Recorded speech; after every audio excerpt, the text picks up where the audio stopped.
Foi.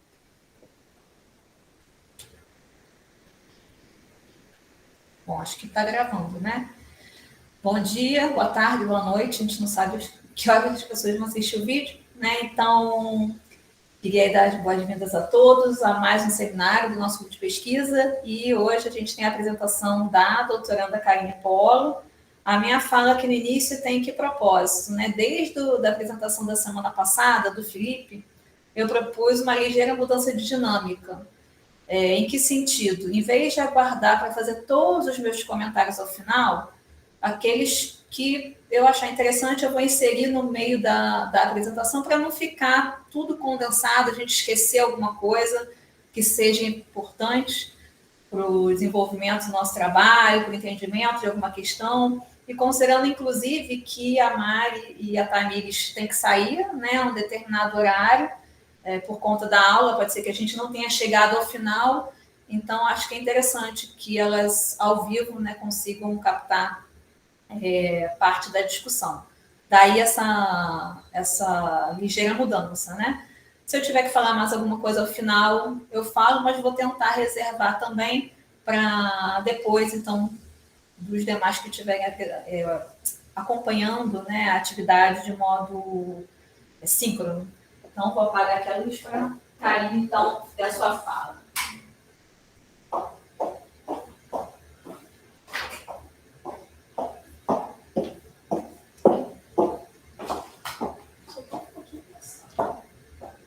Eu vou mexendo aqui, Bom, boa tarde a todos. Como a professora Cristiane já deve apresentar, meu nome é Karine Polo, aluna de doutorado do programa de pós-graduação em Ciências Cardiovasculares da UF, aqui do campus de Niterói. E hoje o artigo que a gente vai discutir um pouquinho a respeito, ele é denominado, né, de predição da bioinformática, se utilizando uma relação, um link, né, entre os mecanismos moleculares da doença de Alzheimer e a diabetes mellitus, mais especificamente do tipo 2. Esse artigo ele foi publicado recentemente, então ele é do ano de 2023, e ele foi escrito pelo grupo de Ricardo Castilho Velasquez e colaboradores. Então, falando um pouquinho sobre a revista, o artigo ele foi publicado no periódico Bioinformatics and Genomics, cujo fator de impacto em 2021 foi de 3,014, sendo considerado, então, qualizador 2 dentro da medicina. Em relação a algumas informações sobre o periódico, a taxa de publicação, considerando acesso aberto, excluindo os impostos, é de $1.595. Em relação ao tempo para a primeira decisão nessa revista, é de 17,4 dias e o tempo para a publicação de aproximadamente 3,6 dias. Já em relação ao autor, Ricardo Castilho Velasquez, ele é um médico, né, da cidade do México, da Universidade Autônoma de São Luís Potosí. Então, ele é mestre da ciência. Então, falando especificamente sobre o foco do artigo, hoje a gente vai discutir um pouquinho, então, sobre a doença de Alzheimer e sua relação com a diabetes mellitus tipo 2. Então, o artigo ele começa introduzindo, falando que essas duas patologias, elas são consideradas doenças crônicas e degenerativas, né, progressivas, e que atingem, né, a população mundial. E aí, em relação à doença de Alzheimer, ela comete cerca de 3% da população mundial na faixa de idade, 65 a 74 anos de idade. Já em relação à diabetes mellitus do tipo 2, ela é uma doença que acomete principalmente indivíduos adultos numa faixa de idade de aproximadamente 50 anos. Ambas são consideradas doenças com mecanismos moleculares muito complexos.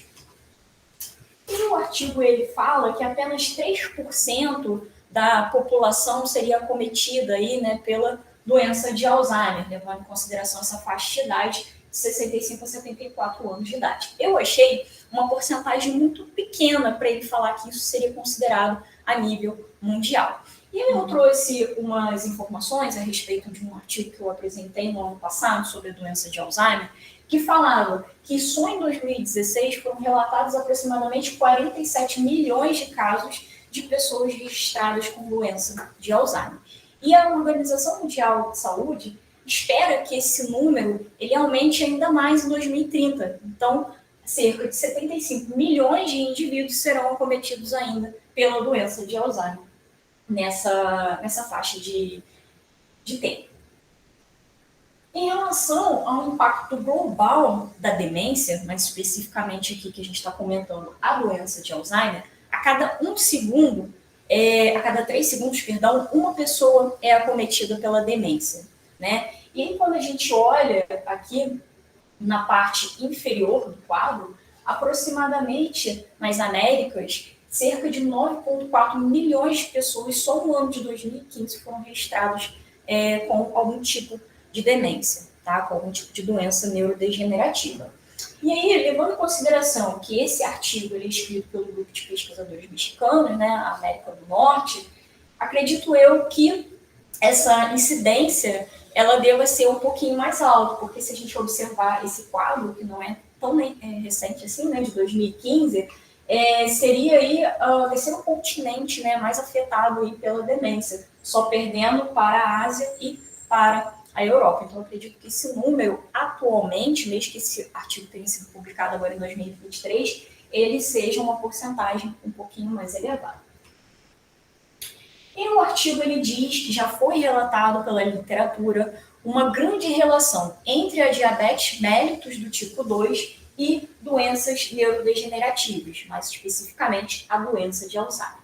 Além disso, já é relatado pela literatura que indivíduos acometidos pelo diabetes mellitus do tipo 2, eles possuem 50% a mais de chances de desenvolverem uma resistência à insulina no cérebro.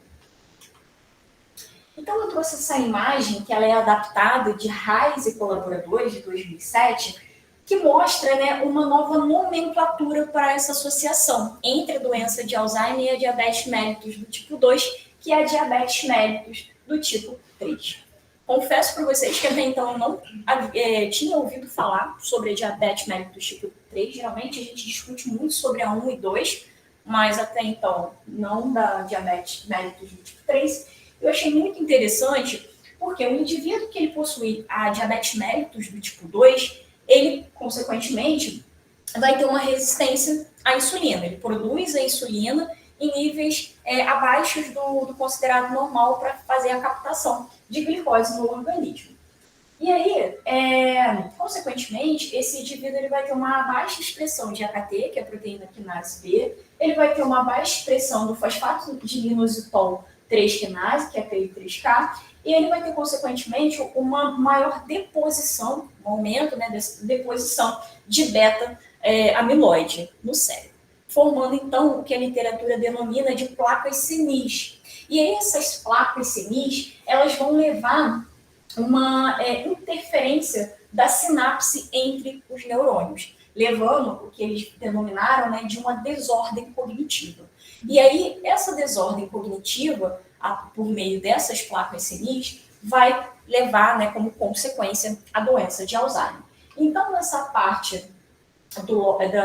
desse cérebro, né, a gente teria aqui no lado esquerdo um cérebro normal, então ele não tem a formação de placas beta-amiloide, a sinapse ocorre de forma fisiológica, normal, e do lado direito dessa imagem, a gente tem o aumento dessa deposição, então, de beta-amiloide, formando essas placas senis, prejudicando, então, essa sinapse entre os neurônios, levando, consequentemente, a doença de Alzheimer. E aí eu trouxe essa imagem, que eu também achei muito interessante, que explica, além do que foi demonstrado pelaquela imagem anterior, desse mecanismo, né, fisiopatológico da diabetes mellitus do tipo 3. Então, esse artigo, ele é um artigo brasileiro, ele foi escrito, né, acho que em 2015, se eu não me engano, denominado de Fisiopatologia e Desenvolvimento de Diabetes Mellitus tipo 3 e sua relação com a doença de Alzheimer. Então, esse artigo ele é uma revisão de literatura, no qual ele abordou, né, como descritores chaves a diabetes mellitus do tipo 3, a resistência à insulina e a doença de Alzheimer. Ele utilizou esses 3 descritores chaves. Ele estabeleceu um período de tempo de aproximadamente 5 anos e quais foram os critérios de inclusão dele. Artigos em inglês, português e espanhol. Tá? E aí, fazendo essa integração das bases de dados PubMed e Medline, ele chegou a um total de 12 artigos. Desses 12 artigos, 2 artigos são considerados original para ele ter feito a construção desse fluxograma. E 10 artigos eram considerados artigos de revisão sistemática. Então, ele mostra de forma um pouquinho mais detalhada que a diabetes mellitus do tipo 2, ela pode percorrer 2 caminhos, né? A resistência à insulina ou a hiperinsulinemia. Nesse caso aqui, o artigo está falando mais especificamente da resistência à insulina. Então, como falado na imagem anterior, o indivíduo ele vai ter, né, uma deposição de beta-amiloide no cérebro, formando as placas senis. Como eu falei, né, aumento da expressão de PKB, PI3K. A gente observa também o aumento da expressão de PKC, TGF, entre outras enzimas. Esse indivíduo ele tem uma menor expressão, né, da enzima degradadora de insulina, ele tem maior expressão da ativação de quinases e hiperfosforilação, e, como consequência, ocorrerá mudanças morfológicas nas células e perda sináptica, como eu falei anteriormente, levando a essas desordens cognitivas, e uma perda do transporte de axônios, levando, então, à doença de Alzheimer. Já no caso da hiperinsulinemia, você tem um aumento da expressão da insulina, deposição de beta-amiloide, você tem a formação de placas beta-amiloide, levando a uma neuroinflamação que também vai culminar na doença de Alzheimer. Tá? Então, só para detalhar um pouquinho mais esse processo neurofisiopatológico. E trazendo uma informação muito importante, que o artigo ele cita na introdução dele, né, como já é de nosso conhecimento, o uso de ferramentas de biologia do sistema, como previsões de interação proteína-proteína, pode fornecer informações valiosas sobre os processos biológicos, compartilhados entre diferentes doenças.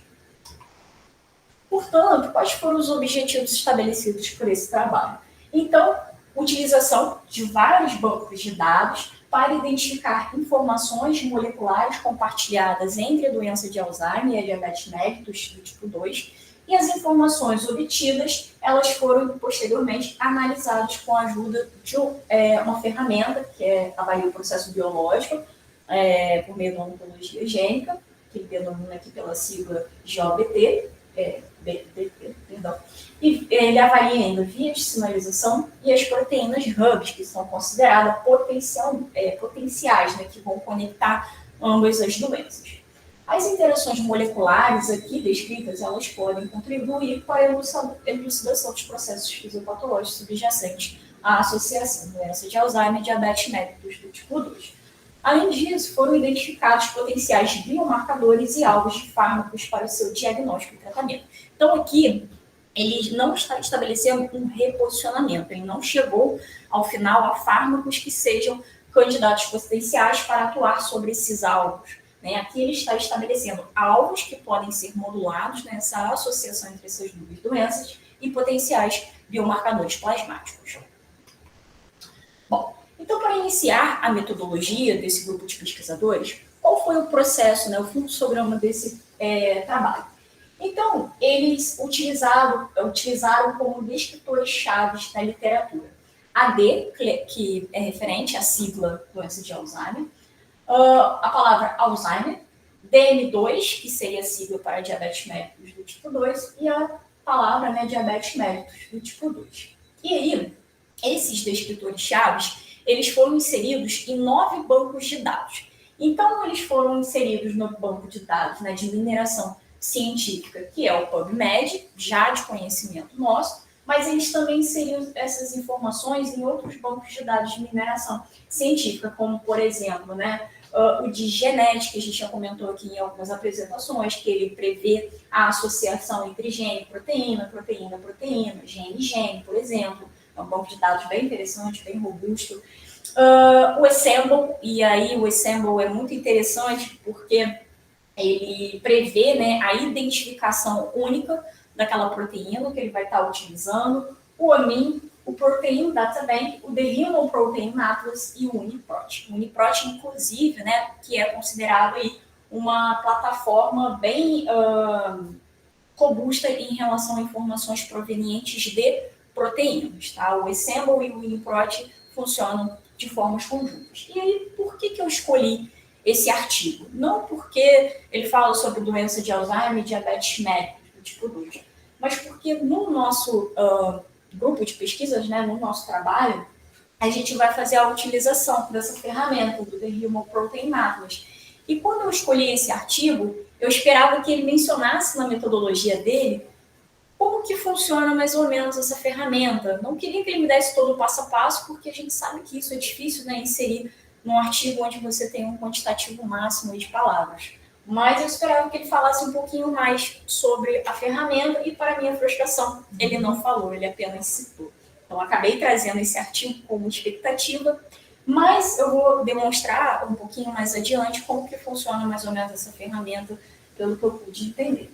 Bom, então ele vai utilizar essas ferramentas que ele vai denominar de mineração científica, e ele também vai utilizar duas outras ferramentas, que são ferramentas gênicas. Então, ele vai utilizar o Gene Expression Omnibus, que a gente já mencionou aqui em algumas apresentações, é um banco de dados que você contém informações sobre diversos experimentos, então você tem ali avaliação com indivíduos, espécie Homo sapiens, você tem experimentação animal, né? E eles utilizaram também, o Human Cell Atlas, onde ele vai fazer a avaliação de genes diferencialmente expressos no sangue periférico, levando em consideração não só células provenientes da doença de Alzheimer, mas também da diabetes mellitus tipo 2.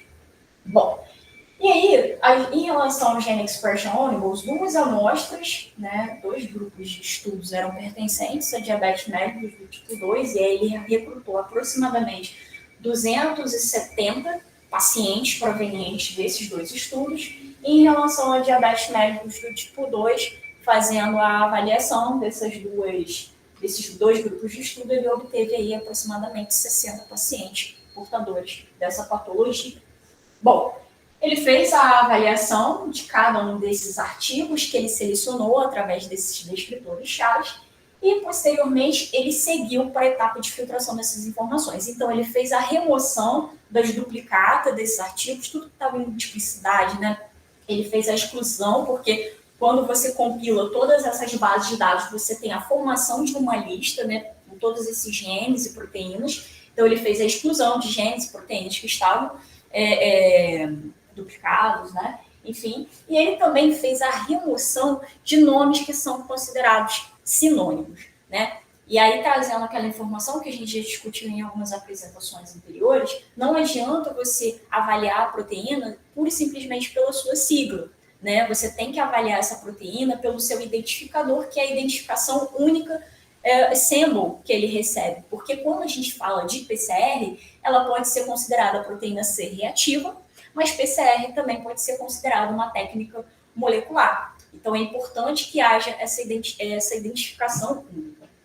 Posteriormente, antes de você prosseguir, Karine, porque, sim, tem sempre pensando no que você vai explorar depois, que você já comentou, por exemplo, ele não deu maiores detalhes do Human Protein Atlas, que era um objeto seu de interesse.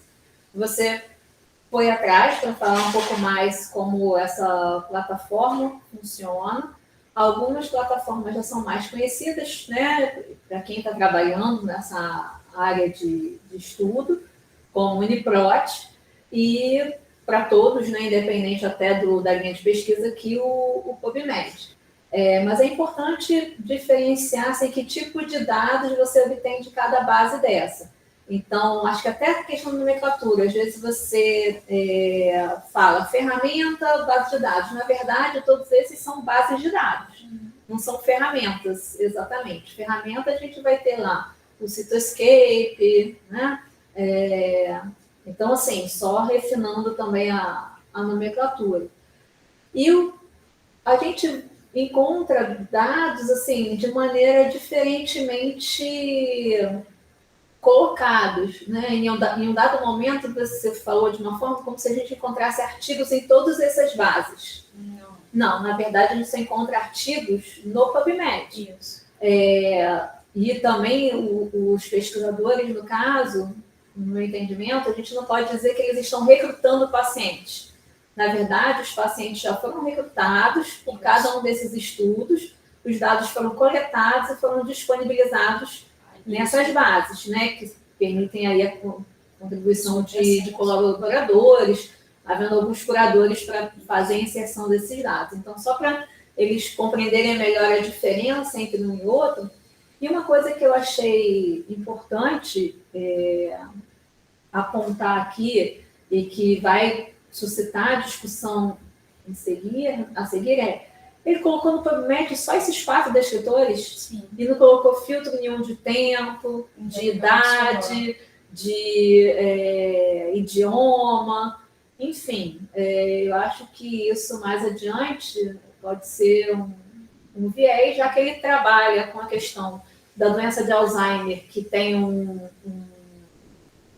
incidência precoce, né, uma origem precoce, numa origem tardia, ele vai confrontar com a diabetes mellitus ser uma doença que está mais associada ao avançar da idade. Então, talvez seja um viés que seja interessante de discutir mais lá na frente. E o próprio período de tempo. Então, ele viu tudo que foi publicado na história sobre essas doenças, né? Não limitou de um tempo para cá. Então, eu estou apontando isso porque a nossa parte de coleta de dados envolve justamente artigos do PubMed. Então, é importante situar no tempo quando foi aquela pesquisa, porque várias coisas podem surgir antes, ou terem surgido antes, ou surgirem depois daquele momento que a gente coletou, né? Então, acho que é importante fazer essa observação agora para a gente poder discutir mais lá na frente. E aí, eu não sei se você foi ver o que era esse PubPaper. Então, ele diz que seria o nosso on the fly? Não. Ele diz que o PubPaper ele funciona como se fosse a ferramenta de busca do PubMed. Como se fosse o search do PubMed. Ele fala que é como se fosse a mesma coisa, que o PubMed é a plataforma e o PubPaper é que faz essa busca, né? Assim, ele até denomina como busca adicional, alguma coisa do tipo que ele acaba mencionando no artigo. Eu acabei não vendo isso, também não estou com o artigo aberto aqui, eu vi que ele falou esse PubPaper e aí fica a dúvida também, porque eu acho que ele recuperou 77 artigos. Ele leu os 77 artigos na íntegra para extrair as proteínas e genes que estariam relacionados, ele não menciona nada sobre isso, né? Não. Se ele utilizou uma ferramenta de inteligência artificial ou não, porque os demais estudos que abrangem bases de dados, eles fazem aquela coisa do DEGs, né? Dos genes diferencialmente expressos, como a gente já viu em vários outros artigos, botando lá um log de full chain de tanto, com um P menor que 0,05. Então, como é um dado experimental, né, ele tem esses pontos de corte bem estabelecidos. Mas e o que surgiu no PubMed? Como é que ele fez essa seleção? Então, esses 77 artigos, ele não coloca isso no fluxograma dele, né? Então, com esse, eu fico assim, sem limitar tempo, sem limitar nada. Ele jogar doença de Alzheimer, diabetes mellitus, DM ou AD e só obter 77 artigos, eu esperava mais, né? E que, de repente, ele pudesse fazer então, nos últimos 5 anos eu obtive 77, eu obtive 100, e aí eu li o título, descartei pelo título, li na íntegra, descartei na íntegra, eu lendo resumo. Então, isso não ficou claro, e eu acho que já é uma crítica importante, porque eu acho que esse tipo de erro a gente não pode incorrer. Até adiantando uma informação, já que você acabou mencionando, ele fala nos resultados dele que o PubMed especificamente trouxe uma escassez muito grande a respeito das informações provenientes eu acho que não foi nem da doença de Alzheimer, porque ele obteve 77 artigos, mas em relação à diabetes mellitus tipo 2, é como se tivesse zerado a informação. Eu acho muito estranho, porque ele não tem nenhuma informação gerada sobre a diabetes mellitus tipo 2 no PubMed, né? Estranho, né? É bem porque estranho. Até lembrando do professor Helder, que fez aquela brincadeirinha com aquela ferramenta também de inteligência artificial para ver ao longo do tempo o que foi se produzindo de artigos a respeito de várias doenças, né, e tal. esquisito. Diabetes mellitus, ele não encontrar nada. E até mesmo doença de Alzheimer só 77, né? Na verdade. Então, assim, é muito estranho. Ele cruzou aí 9 bases de dados, e ele, na discussão dele, tenta levantar isso, né? Trazer isso como um ponto positivo. Mas me gerou curiosidade, especificamente esse ponto da metodologia, porque é um que nos interessa de modo mais direto. Exatamente.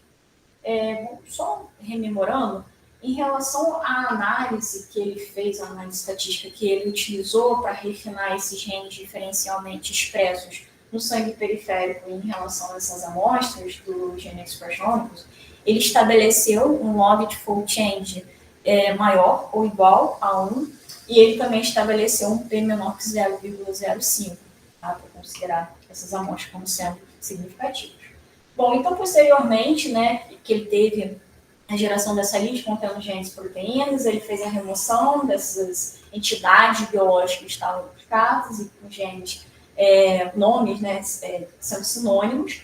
Ele, posteriormente, fez a criação de um diagrama de Venn, e aí o diagrama de Venn, ele prevê a associação de genes e proteínas que pertencem, né, ao mesmo conjunto da doença de Alzheimer e a diabetes mellitus do tipo 2, eu não sei se vocês se recordam, né, do que seria um diagrama de Venn, eu vou mostrar nos resultados, mas a gente, de um lado, a gente tem só genes e proteínas pertencentes à doença de Alzheimer, do outro lado, genes e proteínas só pertencentes à diabetes mellitus do tipo 2, e no meiozinho, na união, né, desses dois conjuntos, a gente tem genes e proteínas associados à doença de Alzheimer e à diabetes mellitus tipo 2, que é o que ele quer prever aqui, essa associação. Posteriormente, ele vai inserir essas informações no string, e aí o string ele faz a visualização e a expansão da rede de interação proteína a proteína. Ele também vai mostrar um pouquinho mais adiante a rede, né, que ele conseguiu visualizar e, obviamente, ele construiu através do Cytoscape, né? O Cytoscape é que faz a construção dessa rede. Então, ele avalia uma rede específica para a doença de Alzheimer, outro para diabetes mellitus tipo 2 e outro para essa associação entre essas duas patologias. E aí, posteriormente, ele vai fazer a predição, né, de... embaçado. Ele vai fazer a predição, né, dos genes. Oi? Está embaçado, está pequeno. Isso. Ele vai fazer a predição de proteínas hubs, que seriam aquelas proteínas mais importantes, né, dentro dessa rede, que inclusive pode ser modulada por diversos fármacos, né, são considerados alvos e até mesmo biomarcadores, como ele menciona aqui. Ele vai fazer a avaliação do enriquecimento funcional das vias, então ele vai avaliar quais vias, né, que foram enriquecidas dentro dessas patologias, e ele vai fazer aqui, no caso não estou conseguindo enxergar, mas a predição da ontologia desses genes. Então, ele vai avaliar todos os processos biológicos no qual esses genes são associados. Bom, e aí vamos continuar uma parte em relação ao string e ao Cytoscape, né? O string é uma base de dados também que você tem dados de artigos, dados experimentais e tal, que você pode ver a conexão entre as entidades biológicas que você coletou no seu estudo. O string, o forte dele é esse, né? E aí você pode estabelecer o score que você considera ideal para você eliminar relações espúrias, falsos positivos. Então, aqui ele também estabelece um ponto de corte que a Karine vai falar. Ele também ilustra a rede, mas ele é uma ferramenta, nesse contexto, limitado. O principal dele é mostrar as conexões. Tanto que o string ele é um dos plugins do Cytoscape.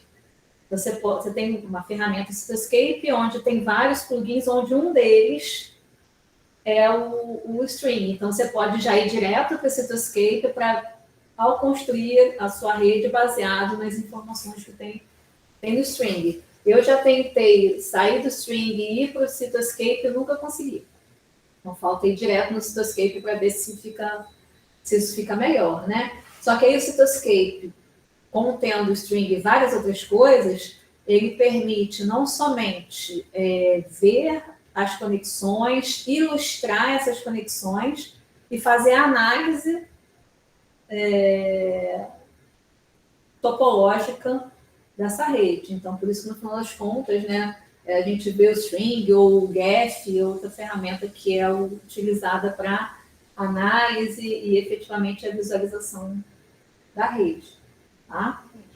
Bom, até falando sobre o estabelecimento de pontos de corte no string, eles mencionam, porque a metodologia acaba sendo muito escrita, né? E aí, conforme a gente detalhar um pouco melhor, para não ficar algo muito cansativo, eles mencionam que no string foi utilizado o ponto de corte 0.9, que a professora acabou de mencionar, que seria o maior nível de evidência. Né? Então, você, inclusive, quando você faz essa interação proteína-proteína, você pode encontrar genes que estão associados àqueles genes semente, né, que foram coletados dessas bases de dados que anteriormente não haviam sido relatados pela literatura, né, entre essas doenças. Então, inclusive, traz uma informação nova, né? E ele também estabelece como valor de P um P menor que 0,05. E aí, por último, ele só vai fazer a avaliação dos alvos, que podem ser modulados por fármacos e de possíveis biomarcadores plasmáticos dessa associação, que ele não está estabelecendo fármacos candidatos ao reposicionamento. Eu achei a metodologia dele um pouco superficial, né? Porque eu sempre saliento nas nossas apresentações que às vezes você pode pensar a metodologia é mais chata porque é algo muito descritivo. Aí, assim, algumas coisas talvez não seja de nosso interesse relatar em detalhes porque a gente não pretende fazer em nenhum momento. Pode até ser interessante para entender a limitação da técnica e tal, mas se a gente não pretende reproduzir, pode não ser o nosso foco principal. Mas tudo que a gente pretende reproduzir, é sempre importante a gente saber um pouco mais de detalhes. Então, tem partes dessa metodologia que já são conhecidas nossas, que a gente já faz, né? Então, fazer a mineração da literatura, separar as entidades biológicas, colocar no Uniprot, né? Essa parte a Mari, a Tamires, a Duda, né? A Karine já tem uma experiência, mas tudo que vem a seguir para a gente ainda é relativamente novo. Então, é importante a gente tentar extrair o máximo possível para a gente ver, né? Eu vou seguir por esse caminho ou não. Então, no próprio string, tem vários níveis de evidência. A gente também pretende utilizar o 0,9, mas aqui ele só utilizou dados experimentais. Você pode selecionar se você vai utilizar todos os dados que aquela plataforma contém, com esse score de 0,9, inclusive artigos publicados, ou se você só vai focar artigo publicado, dados experimentais. Eu acho que em alguma medida tem uma interface, né? Porque muitos artigos publicados devem conter esses dados experimentais. Mas aqui, por algum motivo, ele preferiu só utilizar os dados experimentais, se eu não me engano. Então, é algo para a gente pensar um pouco, para ver nos outros artigos. Eles selecionam tudo e bota 0,9 ou não, né? Mas, sem dúvida, você vai ver o quê? Se você colocar 0,4 de score e considerar todos os dados que tem ali, você vai ter uma rede e um emaranhado. Se você botar um score maior, você já não vai ter um emaranhado na mesma medida. E se você ainda focar num conjunto de dados em específico, a sua rede aparentemente é mais limpa. Mas aí é justamente a gente pensar da rede muito poluída, que eu posso estar, de alguma maneira, deixando de uma informação importante, e uma rede, a princípio, muito limpa. Mas que, na verdade, uma informação crucial você também pode estar perdendo. Então, essas questões metodológicas são muito importantes para a gente prestar atenção na decisão e a gente tomar a melhor decisão dentro do contexto que a gente tem. Tá? E aí ele também, no string, ele exclui nós, ou seja, genes, que não possuem nenhum tipo de correlação. Então, seriam aqueles genes dentro de uma rede, né, que eles ficam mais excluídos, digamos assim, eles não possuem relação com outros genes dentro dessa rede. Então, bom, então aqui, de forma bem simplória, gravei no áudio, tá? Que, inclusive, serão utilizados no nosso projeto. Bom, então, através da ferramenta, vamos dar um pause aqui. Tá saindo daqui do computador, né? Pois é, mas por que o computador está transmitindo a sua fala, assim, com esse retardo para o slide, né? Vamos ver se foi um negócio pontual. Mas nós vamos aprender a manusear a ferramenta de Human Protein Atlas, que inclusive será utilizado no nosso projeto. Bom, então através da ferramenta a gente consegue observar a expressão tanto de genes quanto de proteínas em diversos tecidos, levando em consideração a medicina de gênero. Então eu peguei para a gente ter como base o receptor de estrogênio, que inclusive foi mencionado antes, que é uma proteína hub expressa, né? Você gravou, Karine, alguma coisa? Doenças de Alzheimer, também no diabetes mellitus. Estava treinando a sua apresentação. Na associação de diabetes mellitus. Então tá indo, não tá indo. Não entendi nada, vamos... SESR, perdão. A gente bota para pesquisar. O estrogênio, né? Que ele menciona como sendo uma proteína hub, afinal. De estrogênio, ele pode estar expresso, né? Não só não vou falar, não.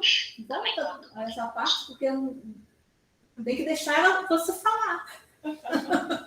Cruzou coisa, eu não entendi nada. Vamos lá de novo. Mas nós vamos aprender a manusear a ferramenta de Human Protein Atlas, que inclusive será utilizado no nosso projeto. Bom, então através da ferramenta a gente consegue observar a expressão tanto de genes quanto de proteínas em diversos tecidos, levando em consideração a medicina de gênero. Então eu peguei para a gente ter como base o receptor de estrogênio, que inclusive foi mencionado no artigo, que é uma proteína hub expressa, né? Não só na doença de Alzheimer, como também na diabetes mellitus tipo 2, quanto também na associação de diabetes mellitus tipo 2 e doença de Alzheimer. Então a gente vai botar aqui para pesquisar o receptor de estrogênio, SESR, perdão. A gente bota para pesquisar. E aí observem que o receptor de estrogênio ele pode estar expresso, né? Não só em células, também contém informações do metabolismo, contém informações do sistema imune, outras doenças que estejam associadas com esse receptor, mas o que é de nosso interesse aqui é o tecido.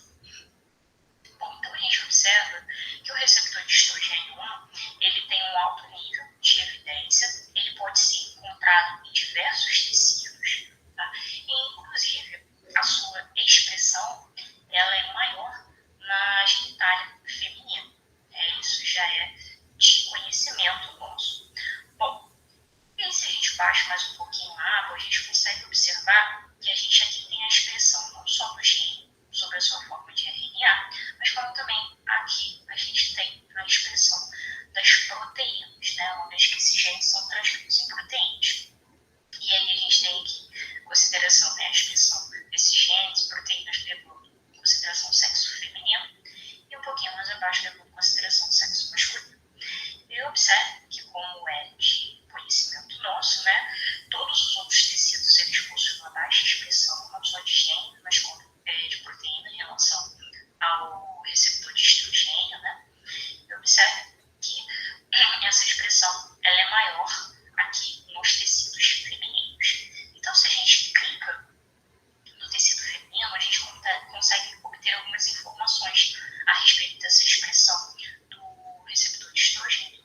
Então, a gente pode encontrar em relação aos tecidos femininos o endométrio, a vagina, a trompa de falópio, né, o ovário, placenta, entre outras informações. Em relação ao lado esquerdo, que contém informações sobre o gene, a gente tem aqui como se fosse, né, a normalização, é o cálculo feito da normalização dessa expressão gênica. Então, aqui a gente tem uma normalização de 110,9 NTPM, né, na vagina 46 aproximadamente, e assim por diante. Já em relação ao lado direito, que é em relação à expressão das proteínas, a gente tem informações, por exemplo, no endométrio, dessa expressão, se ela é alta ou se ela é baixa. Então a gente observa que, por exemplo, em relação aos macrófagos, existe uma alta expressão de macrófagos presente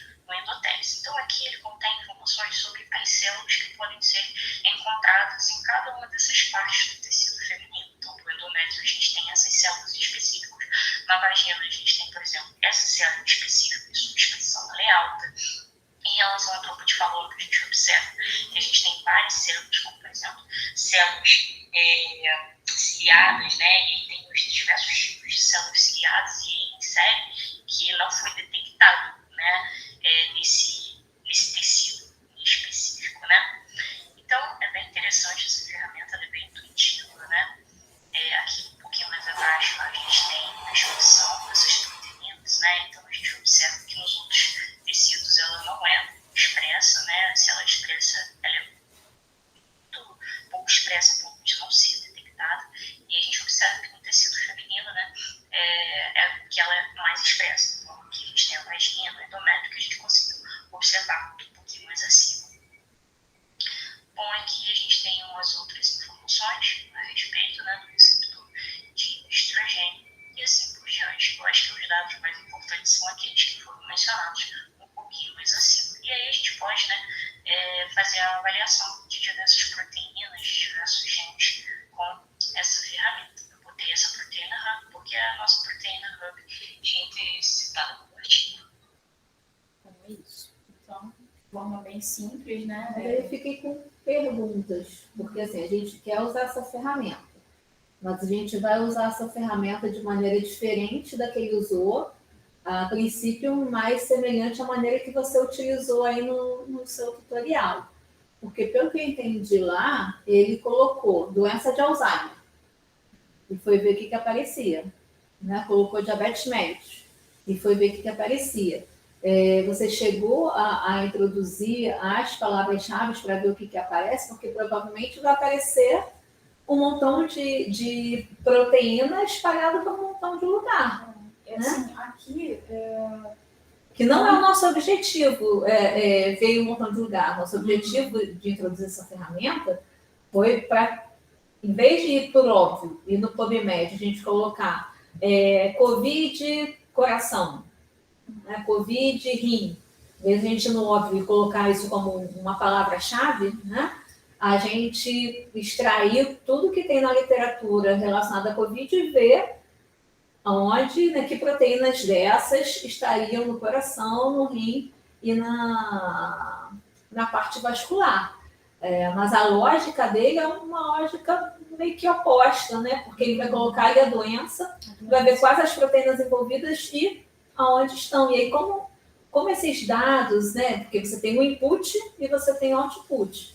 É uma preocupação muito importante que a gente tem que ter, né? Porque dependendo do input, a gente vai ter um output diferente. E o que eu acho que fica bem claro no seu tutorial é que botou proteína só. Olha a quantidade de informação. Que informação de fato é útil para você? Que informação de fato você quer? Então, para não se perder nesse monte de informação. E uma angústia nossa, em certa medida, é quantas entidades biológicas a gente tem? A gente vai ficar inserindo uma a uma? Aí no The Human Protein Atlas, então, como no Uniprot, se a gente consegue pegar um montão e colocar lá, melhor, né? Do que ir lá uma a uma e colocar. Tudo bem que ainda tem algumas triagens no meio do caminho, né? Tem a mesclagem das listas e tal, com os pesos, a gente pode estabelecer um top, sei lá, aqui ele colocou muito top 10, top 10, top 10, né? Mas é importante perceber que a gente não está lá na bancada pegando o animalzinho, eutanasiando, tirando o rim e fazendo a coisa ali, mas é muito trabalho. E se a gente não tiver uma sistemática, a gente pode se perder, né? Então, eu achei interessante o tutorial, mas fiquei pensando assim, nessa questão mais, até certo ponto, automática, considerando o número de proteínas que a gente tem, porque aqui ele tem muito poucas comparado com a gente, né? E o próprio método dele que ele utilizou, essa ferramenta, foi oposto ao que a gente pensou, né? Na verdade, eu não sei nem se tem como inserir o nome da doença aqui, porque ele consegue avaliar o tecido, né, e as doenças que esse gene está relacionado, mas ela é específica de gene e proteína, né? Então, também... Tem alguns bancos de dados que você consegue colocar a doença. Esse eu confesso que eu Nunca pensei se tem alguma lá na página inicial, né? Se você tem como, de repente, volta lá no início antes de você começar a falar, para ver a tela. Tá vendo? Você tem ali uma sugestão de. Pode parar. Não tem. Será utilizado no nosso projeto. Você vê uma sugestão de inserir de fato a proteína, né? Mas não sei se, de repente, se escrever lá doença de Alzheimer, o que ele vai entender, né? Porque olha embaixo, ó, de repente pode, ó, tissue brain aquele disease, pathology. Então, de repente, pode inserir essas outras palavras-chave e ele vai buscar proteínas que estejam relacionadas àquilo. Pode ser que sim. Eu não, confesso que eu não cliquei aqui embaixo, né, que logo inserindo o gene, né? Enfim. Não, mas eu acho que ali você vai inserir. Não está fechado de ser a proteína. Ali sugere-se, né, embaixo a proteína, mas eu acho que o que ele quer dizer aqui embaixo é que você pode procurar tudo isso, né? É porque do jeito que ele utilizou aqui, isso só pode ter sido dessa forma. Dessa forma, né? Exatamente. Bom, e aí, trazendo mais a parte escrita, né, da metodologia, eu não vou ficar lendo tudo, porque muitas informações já acabei mencionando naquele fluxograma, mas ele fala, inclusive, que as informações obtidas do PubMed, elas foram recuperadas com o aplicativo do PubPaper, e o PMD relacionado foi registrado, o que me leva a achar, né, que esse PubPaper está dentro do PubMed e é como se ele fosse o buscador, né? Ele estabelece aqui os pontos de corte, tanto no Rhinocellatus quanto no gel. Em relação ao número de pacientes coletados dessas amostras, 297 pacientes compreenderam a doença de Alzheimer, 60 para diabetes mellitus do tipo 2. E aqui também, em relação aos genes diferencialmente expressos do sangue periférico, e obteve uma amostra, né, baseada no log de fold change maior que 1, também o valor de P menor que 0,05. E quando eu mencionei para vocês que ele faz a exclusão dos nomes que são considerados sinônimos, ele utiliza uma outra ferramenta que ele denominou aqui de UNGO, né, que é a Gene, Nomenclatura e Comitê. Tá? Bom, em relação à rede de interação PPI, ele utilizou o string e aí ele estabeleceu, né, uma interação mínima necessária de 0,9, que representa a probabilidade aproximada de que exista uma ligação entre essas duas proteínas no mesmo mapa metabólico em um banco de dados que ele utilizou aqui, né, o KEGG, para reduzir as taxas de falso positivo. Os nós, que eu mencionei para vocês, que não possuíam nenhuma conexão nessa rede, eles foram descartados. Então, ele foi cada vez mais limpando essa rede dele para que ela ficasse menos densa. Em relação à ontologia gênica, ele avaliou o processo biológico desses genes. Tá? Ele diz que, em relação... Aqui ele, na verdade, repete, né? Que em relação a essas células provenientes lá do plasma, estabeleceu um valor de P menor que 0,05, baseado no teste exato de Fischer, né? E aí, apenas os 10 termos mais significativos dessa ontologia gênica e das vias que foram repetidos para a análise. Então, ele estabeleceu aqui um valor, né, de somente 10 proteínas, são consideradas proteínas hubs que ele vai utilizar. Né? Em relação às proteínas... Não é proteína hub ainda não. Não, anterior ele só estava avaliando as vias, né, o enriquecimento de vias, estabeleceu 10 genes, e em relação ao processo biológico desses genes, né, avaliando na verdade, não, olha só, ele vai pegar esse montão de gene, aí vai tacar lá nesse Enrich, que é uma plataforma. Aí esse Enrich vai dizer os processos biológicos que todos esses genes vão estar associados. Aí ele vai pegar os 10 principais processos biológicos, ainda não são genes, dentro de cada processo biológico desse montão de gene.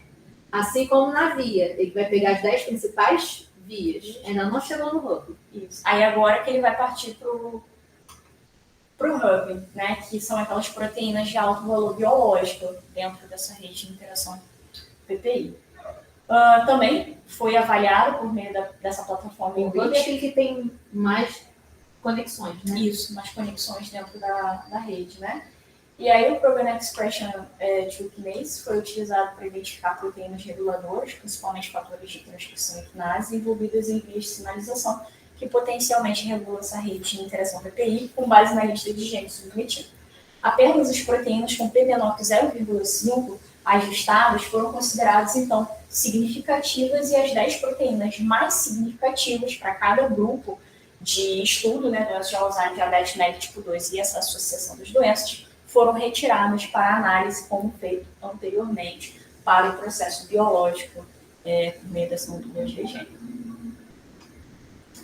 Posteriormente, né, por último, ele vai fazer a previsão de biomarcadores e alvos específicos de fármacos. Então, para determinar se as proteínas hubs elas poderiam ser possíveis biomarcadores ou alvos de fármacos, os nomes das proteínas foram enviados à plataforma Medscape para combinar os dados com as opções disponíveis, né, plasma e o banco de dados de fármacos. Os dados obtidos eles foram, então, plotados como uma rede alvo de fármaco com a plataforma do Cytoscape, né, que você estava mencionando anteriormente, fazer a construção dessa rede através dessa ferramenta. Bom, e aí em relação à parte dos resultados propriamente dito. Então aqui é a parte inicial, né, do fluxograma dele, onde ele traz informações, genes e proteínas que foram extraídos dos 9 bancos de dados que ele utilizou. Né? Então a gente observa que em relação ao disgenete, prevê essa associação, proteína-proteína, gene-proteína, para a doença de Alzheimer, ele obteve um total de 3.342 genes e proteínas, e em relação ao diabetes mellitus tipo 2, 2.727. Em relação à ferramenta do banco de dados, né, do Assemble, ele utiliza a doença de Alzheimer, em relação à doença de Alzheimer, que ficou 37 genes e proteínas, e em relação ao diabetes mellitus tipo 2, 77. Então, ele vai descrevendo aqui o que ele obteve em cada uma dessas bases de dados. E o curioso, que a gente estava discutindo aqui anteriormente, que vocês não estavam entendendo talvez muito bem, é em relação ao PubMed. Né? O PubMed, que é uma base de dados extremamente utilizada por vários artigos, né? A gente observa que em relação à doença de Alzheimer, ele obteve somente 77 artigos. Genes e proteínas. Até me corrigir em relação à minha fala anterior, gente. A gente não sabe quantos artigos foram. A gente não sabe quantos artigos foram. E em relação a diabetes mellitus tipo 2, está em branco, é como se ele não tivesse encontrado nada, o que é muito estranho, né? No Cell Atlas, eu não vou discutir porque eu não conheço a ferramenta, né? Provavelmente quem trabalha com oncologia, né? Células específico, deve saber falar um pouquinho mais, mas eu também achei, enfim, bem estranho, né? Ele não cita critérios de inclusão, exclusão. Eu acho que é interessante a gente comentar isso em que sentido, né? Os genes associados à doença de Alzheimer, eles vão estar localizados principalmente aonde que a gente espera? No cérebro, né? E aí, em dado momento, ele até coloca, né, que você já mencionou na metodologia, plasma e não plasma. Então, alguma coisa em nível sistêmico, e aí seria esse alguma coisa em nível sistêmico que faria uma conexão maior com a diabetes mellitus? Apesar de que no artigo de revisão que você apresentou na introdução, tenta ser em cálculo uma coisa em relação à resistência à insulina e hiperinsulinemia com diminuição da degradação da placa beta-amiloide, se eu não me engano, né? Então, alguma conexão que tem aí, de fato, entre a periferia, porque a diabetes mellitus é uma doença periférica, né? E o sistema nervoso central. Mas, assim, também quando a gente fala de diabetes, o que a gente pensa? Se a resistência à insulina, alguma coisa na maquinaria que faz a transdução de sinal da insulina nas células, né? Ou, de repente, associado ao processo de liberação de insulina, quando fala da hiperinsulinemia, né? Na célula beta do pâncreas. Então, essa falta de localização, de repente, tecidual, deixa a gente um pouco perdido, e o próprio significado do Protein Atlas, que o que nos parece é justamente para ver onde estão as proteínas, e a coisa está um tanto difusa aí, né? Bom, e aí, ao final, ele tem, né, essa... E aí, no Cell Atlas não tem uma célula pancreática, não tem uma célula hepática, não tem uma célula muscular no Cell Atlas, para não ter nada ali. É muito estranho, né? Tudo muito curioso. Aí eu fico pensando também da gente pontuar a relevância das palavras-chave. Será que aquela base de dados entende DM? Entendeu? AD vai ser sempre ali, não sei, às vezes parece um tanto óbvio e um pouco inocente, né, da pessoa isso, mas é porque é muito curioso ter zero diabetes mellitus, uma doença que explodiu, né, diabetes do tipo 2 e não tem nada. Ainda mais que quando a gente fala de doença cardiovascular, que é a que mais mata no mundo, o quanto já se foi publicado a respeito de diabetes mellitus, que seria, né, um fator de risco, né, junto com a obesidade, tabagismo, enfim, Aí que no vão tio, ó, ocasionar tem doença 10% dos genes encontrados, assim, não é o mesmo gene, mas o que eu quero dizer, doença de Alzheimer tem 221, enquanto de diabetes tem 26. Então, em algumas plataformas você vê mais genes associados à doença de Alzheimer do que para diabetes. É algum viés da plataforma? Qual a diferença entre essas plataformas? Que você vê uma diferença importante em relação ao gene associado a uma doença e associado a outra. Né? Eu achei muito discrepante. Mas fica aí só a estranheza, né? Bom, e aí, a partir dos resultados, né, que ele obteve anteriormente, ele fez a construção, então, do diagrama de Venn. Então, esse é o diagrama de Venn, para quem não estava se lembrando.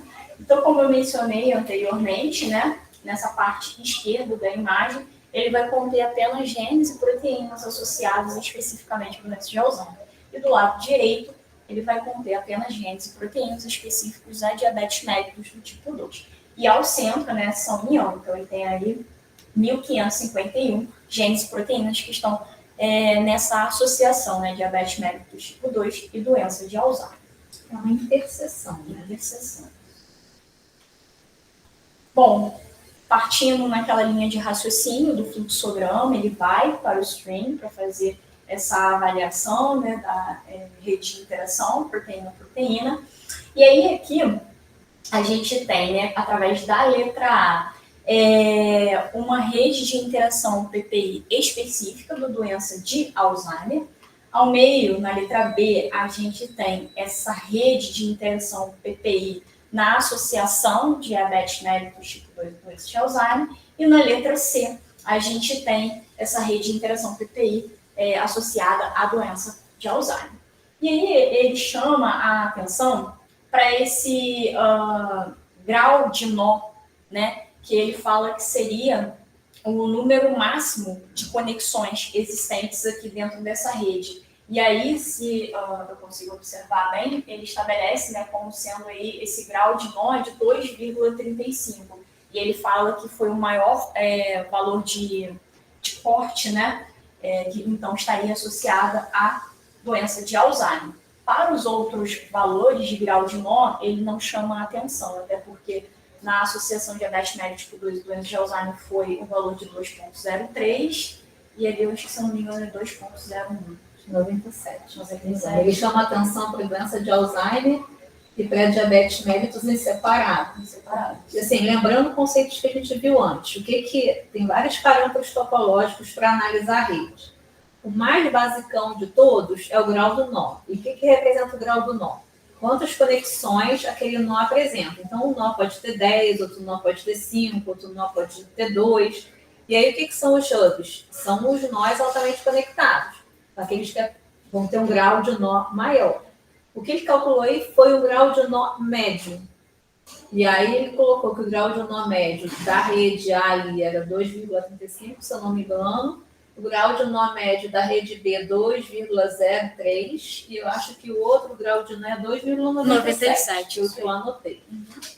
E aí ele chama a atenção que, na verdade, as redes dissociadas, né, doença de Alzheimer e diabetes mellitus, apresentam um grau de nó médio maior do que a rede que prevê a interseção, né?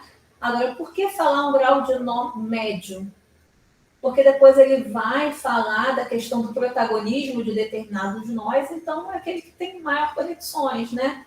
Então, enfim, ele quis dizer que você tem uma rede um pouquinho mais densa do que a outra, né? Enfim, achei que ficou um pouco solto, assim, isso. E aí a gente observa que não existe nós, né, soltos por que ele fez essa exclusão, né, daqueles daqueles genes, proteínas, enfim, que não tinham conexão dentro da gente. Bom, posteriormente ele faz a avaliação do processo biológico, né, e das vias que foram enriquecidas na associação diabetes mellitus tipo 2, doença de Alzheimer e diabetes mellitus, utilizando a ferramenta Assemble. Então, ele mostra aqui, né, que especificamente a sinalização de citocinas, né, ela foi o enriquecimento, né, desse processo biológico, ele foi comum, tá? Tanto para a doença de Alzheimer, quanto para diabetes mellitus, quanto para a sua associação, mostrando a grande importância, né, desse processo biológico nessas duas patologias, em sua associação, e especificamente levando em consideração, né, a análise de enriquecimento funcional das vias, ou seja, as vias que estariam sendo moduladas dentro dessas fisiopatologias, né, ele demonstrou aqui, eu achei bem interessante, em verdinho, né, 4 doenças que são compartilhadas especificamente entre a diabetes mellitus do tipo 2 e a doença de Alzheimer em separado, que foram doenças neurodegenerativas, como no caso aqui da doença de Alzheimer, no caso aqui da doença de Parkinson e a esclerose lateral amiotrófica. Essa doença de Prion, eu nunca tinha ouvido falar, achei também bem interessante, mas ele também pode ser uma doença neurodegenerativa. Né? Então, aqui no caso, foram as vias, né, que ele deu uma maior ênfase. A gente observa que outras vias também foram enriquecidas, né? No caso aqui, por exemplo, da diabetes mellitus tipo 2, ele fala da termogênese, né, que foi uma das mais significativas dentro dessa via. Mas aí você vai para outra figura já? Eu ia. Você quer que eu explique mais um pouco? Não, então, o que eu acho importante observar dessa figura? Veja, o propósito fundamental dele qual é? Observar pontos de interseção entre diabetes mellitus e doença de Alzheimer. Mas, curiosamente, ele trabalha com 3 condições. Diabetes mellitus isolado, doença de Alzheimer isolado e a interação. Bom, se ele está interessado na interação, por que trabalhar com esses 2 outros grupos isolados? Medo de perder alguma informação? Agora, por que ele perderia alguma informação? Né? Será que tem a ver com o mecanismo dele de busca? Porque na figura A, que trata do processo biológico, a gente tem os 3 nichos, das 3 condições. Né? Em magenta, diabetes mellitus, se eu não me engano, a associação em laranja e a doença de Alzheimer em azul. Então, cada condição dessa tem processos biológicos mais importantes. E aí, ele identificou um processo biológico comum entre essas 3 condições. Então, a via de sinalização da citocina. O que, aparentemente, você vai estranhar. Não, se aparece na doença de Alzheimer, se aparece na diabetes mellitus, por que não apareceria na interseção? Né? Só que aí a gente já não tem essa obviedade para a via de sinalização. Porque a gente vê lá algumas vias de sinalização que são comuns entre diabetes mellitus e doença de Alzheimer, mas quando você vai analisar a interseção, não aparece. E aí, ele colocar que doença de Alzheimer é comum entre diabetes mellitus e doença de Alzheimer também parece um pouco óbvio a via de sinalização ser comum. Mas por que não apareceu ali? E fica, então, essas perguntas, né? Por que não apareceu ali? E aí ele vê outras doenças neurodegenerativas que estão associadas. Ok. Mas por que quando você tem interseção, essas mesmas vias não aparecem como vias comuns? Então, eu dei uma lida na discussão dele e não me parece que ele discutiu isso. E aí ficam as minhas perguntas, né? Diabetes mellitus é uma doença que se manifesta mais tardiamente? Ele mesmo disse que a doença de Alzheimer ela pode ter um início precoce ou mais tardio. Será que quando ele deixou de colocar filtro para de repente, uma de idade, ele acabou poluindo ali o dado dele?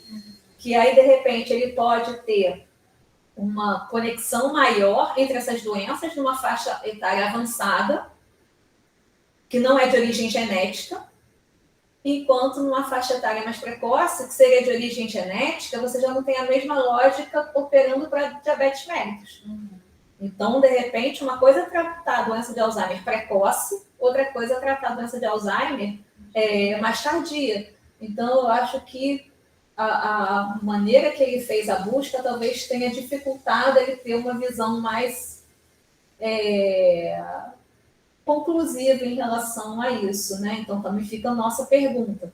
Imagina se você não tivesse colocado no seu filtro idade acima de 19 anos. Provavelmente você ia ter alguma impureza de dado que ia estar, porque já ia estar mais na seara do IBIS, né? Da síndrome inflamatória multissistêmica. Então, acho que colocar esse ponto de corte da idade, com esse artigo, me parece fundamental para a gente ver coisas que se relacionam, mas não são exatamente a mesma coisa, né? Bom, partindo para a próxima etapa, né, do processo desse trabalho, eles avaliaram, então, as principais proteínas hubs, que, como ele mesmo mencionou, né, que são proteínas potenciais dentro dessa rede de interação. Bom, e aí ele selecionou aqui para cada um desses conjuntos, né, de doenças 10 proteínas hubs, né, então cada uma dessas doenças tem 10 proteínas hubs ao redor. E aí, em cinza, que seria a ubiquitina e a proteína serina, né? Elas são proteínas que são compartilhadas entre a doença de Alzheimer, a associação entre as duas doenças, e a diabetes mellitus. Em amarelo, a gente tem o receptor de estrogênio do tipo 1, que também é uma proteína, né, que é compartilhada entre essas três patologias, e inclusive ele dá uma grande ênfase, né, para o receptor de estrogênio tipo 1. Em verde, a gente tem apenas proteínas hubs que são compartilhadas entre a doença de Alzheimer, que está em azulzinho, e a diabetes mellitus tipo 2, que está em magenta. E aí ele menciona, né, que essa sigla BRCA1 é uma proteína associada ao ciclo, à proliferação do ciclo celular, enquanto SLC2A4 é uma proteína hub associada ao transporte de glicose. E eu acho que o mais importante dentro dessa informação seria, então, trazer essas proteínas. Seguindo adiante, após ele coletar, então, informações relacionadas a essas proteínas hubs, ele vai avaliar, então, potenciais biomarcadores e alvos de fármacos para essa associação de doenças. Então, observem que em cada um desses círculos, aqui em magenta, em verdinho, né, até em amarelo mesmo, a gente tem, aqui no caso, 10 proteínas hubs. Tá? E aí a gente observa que dentre essas 10 proteínas hubs, apenas 3 não estão presentes no plasma. As outras 7 são proteínas presentes no plasma. Tá? Então, ele até inclui aqui na informação dele, da legenda, dizendo que em magenta, as proteínas elas não estão presentes no plasma. Que seria, aqui, se eu não me engano, a SRC, a MP... alguma coisa? Que não está no plasma. Não está no plasma. Não está no plasma. É SR1, UBC e MAPkinase 3. Aí no plasma tem várias outras. Isso, as que estariam no plasma seriam as que estão em verdinho, no caso. Né? E aí ele diz o seguinte, que em relação a essas proteínas que estão presentes, proteínas que estão presentes no plasma, elas podem inclusive ser alvos de múltiplos fármacos, mas também podem ser considerados como potenciais biomarcadores dessa doença, né, dessa associação entre a doença de Alzheimer e diabetes mellitus do tipo 2. E aí ele inclusive menciona que no caso aqui de uma dessas proteínas hubs, que seria a HP, ela tem uma sigla gigante. HSP90A1. Isso. Ela pode ser considerada, né, um alvo farmacológico de muitos fármacos anticancerígenos. Inclusive, ela, bem como as TAS3, também podem ser considerados potenciais alvos como, por exemplo, né, flavonoide quercetina, né? E que, inclusive, ele vai mencionar na discussão dele esse exemplo de fármaco. Além disso, né, o EGFR, se eu não me engano, que é uma proteína hub também, se eu não me engano, ela está aqui, em magenta, né?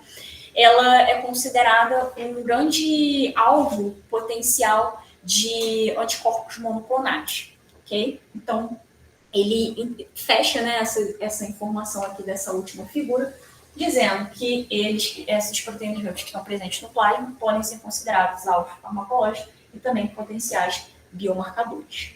Mas eu não entendi. Assim, o que eu não entendi? Vou fazer um retrospecto para a gente tentar entender junto. O que ele viu de hub, que eu anotei aqui?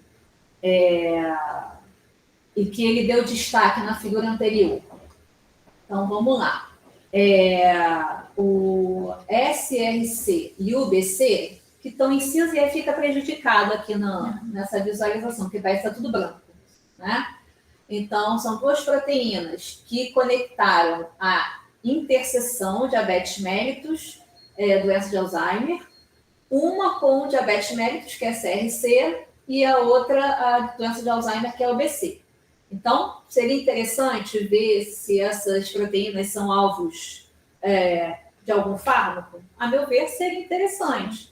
Mas, pelo que eu pude perceber, ele só levou para o outro, ele só levou dessas duas que eu estou falando. Ah, sim, essas duas você falou. Não, sim. calma, eu estou ali no SRC e no BC. Ah, sim. Então. Dessas duas, ele só levou a SRC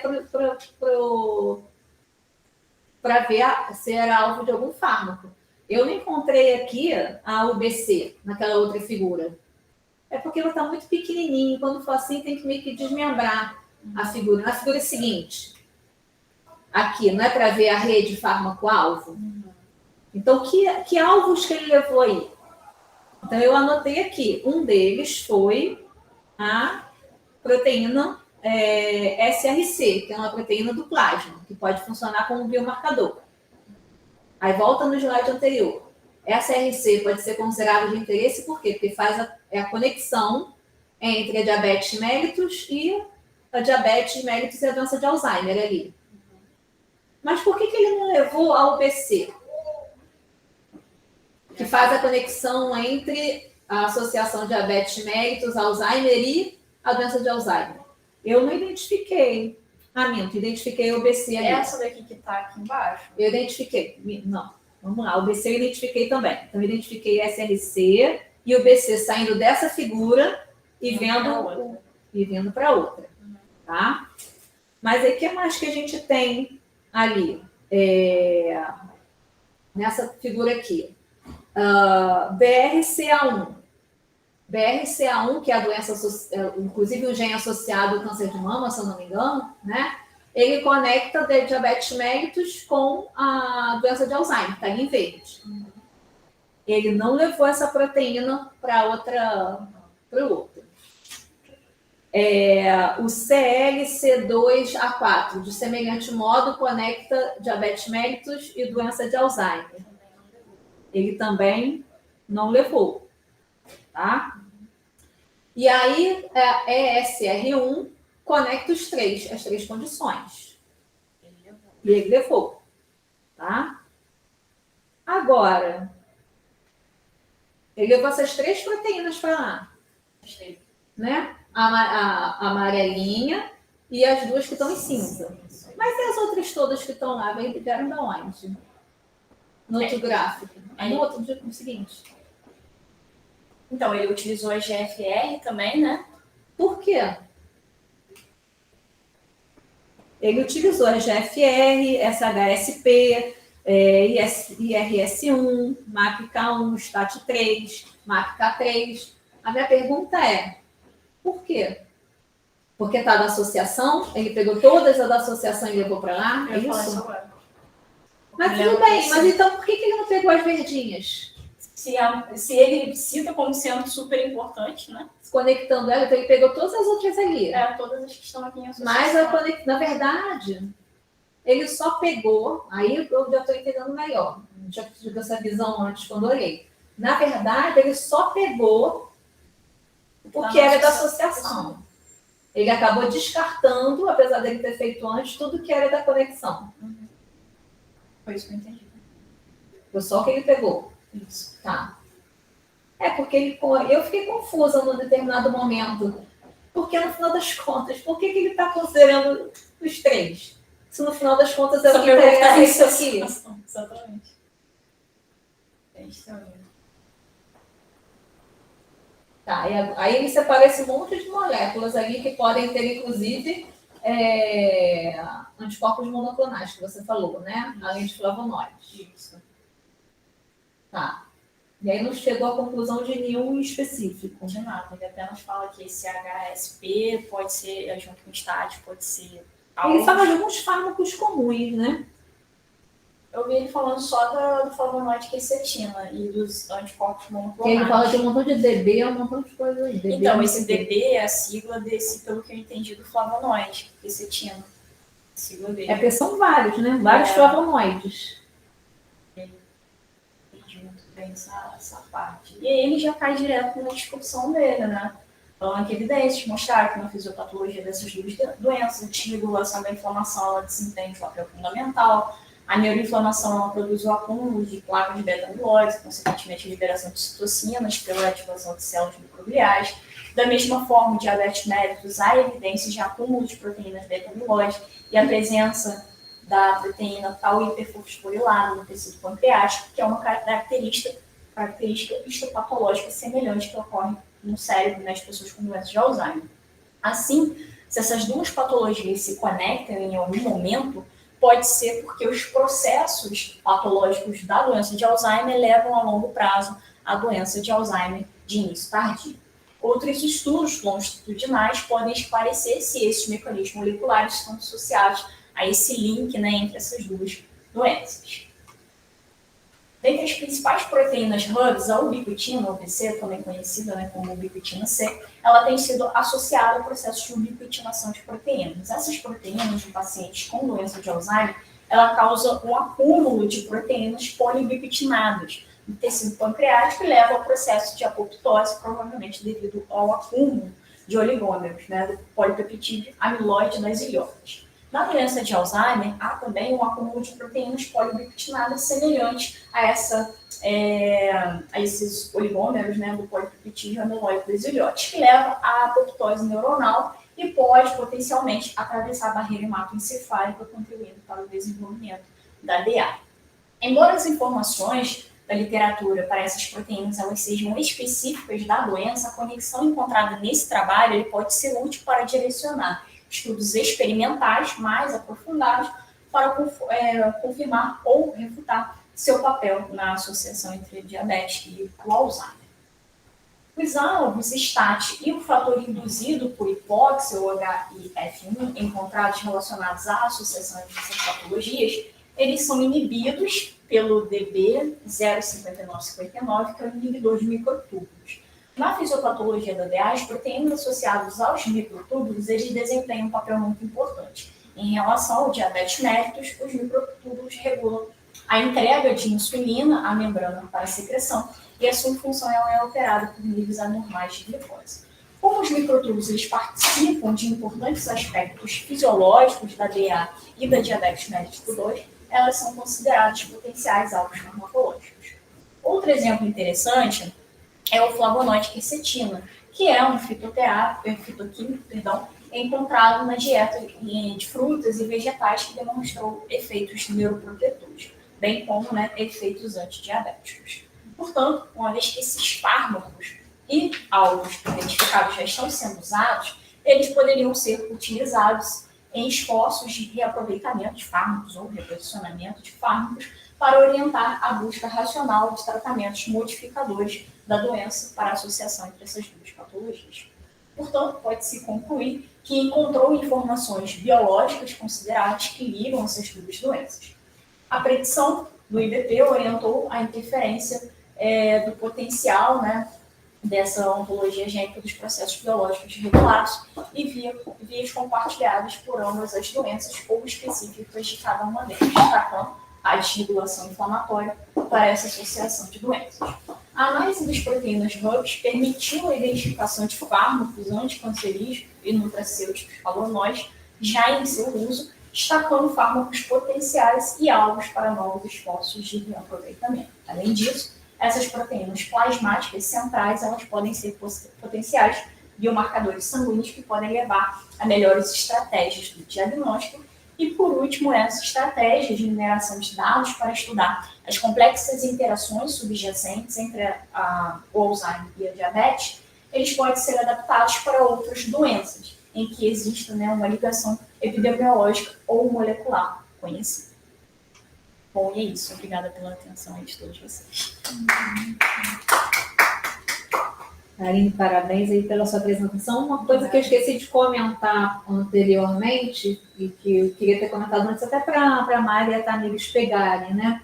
Que tem a ver com a questão da metodologia que ele aplicou para basear a indicação de tratamento farmacológico e tal, porque a gente chegou até a comentar que a gente pode analisar a rede, né, através de diferentes parâmetros, e que se tenta, através de diferentes metodologias, identificar as entidades biológicas que seriam protagonistas naquele processo, e, como ele falou aqui, né, que pode ser um alvo, pode ser um biomarcador.